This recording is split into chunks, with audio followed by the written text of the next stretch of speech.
Благодарам, почитуван колега Филиповски, во врска со сите овие работи кои што ги набројавте. Прво, не го делиме заеднички мислењето дека економијата е во добра кондиција. Сметаме дека апсолутно економијата е во лоша кондиција, а сето она што нешто се движи, придвижува и што е позитивно во економијата, е благодарение на некои претходни времења, конкретно владата на ВМРО ДПМН, инвестициите, економските зони и сето она што претходно се случуваше. Ќе ви кажам неколку примери. Ја слушнавме министерката за финансии Нина Ангеловска, која што патем речено го читаше истиот текст, кој што го читаше заменик министерката за време на Комисијата за финансирање и буџет. Тоа зборува многу за авторитетот на Нина Ангеловска како министер во Министерството. Значи, која што во својата дискусија кажа и нагласи: зголемувањето на извозот е благодарение на растот на извозот од зоните. На што се мисли тука?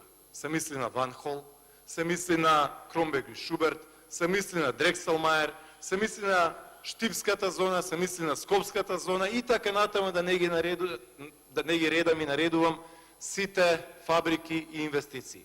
Она што го имаме сега е апсолутна стагнација и буквално ништо не се случува. И овие бројки, почитуван колега Филиповски, што ги слушаме сега, за 50.000 нововработени, за 60.000 нововработени, за 70.000 нововработени, јас ве предизвикувам и ве замолувам. Кажете ги тие големи вработувања под наводници што се случуваат, каде се случуваат. Ако навистина има 50.000 вработувања, нови, дополнително генерирани, тоа значи дека вие сте отвориле 10 нови Дрекселмајер фабрики, 10 нови Кромберг и Шуберти. Тоа значи дека сте направиле 5 нови индустријски зони како Скопската во Бујнарџик и сте ги наполниле со фабрики.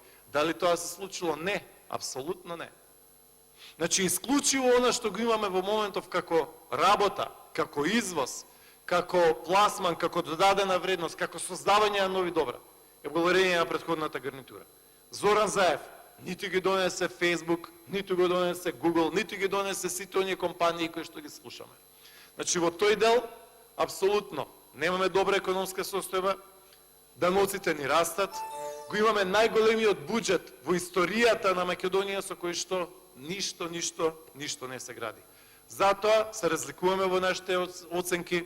Вие сметате дека состојбата идеална е, се добро, ние велиме не. Лошо е, а Македонија се иселува. Благодарам. Пратеникот Филиповски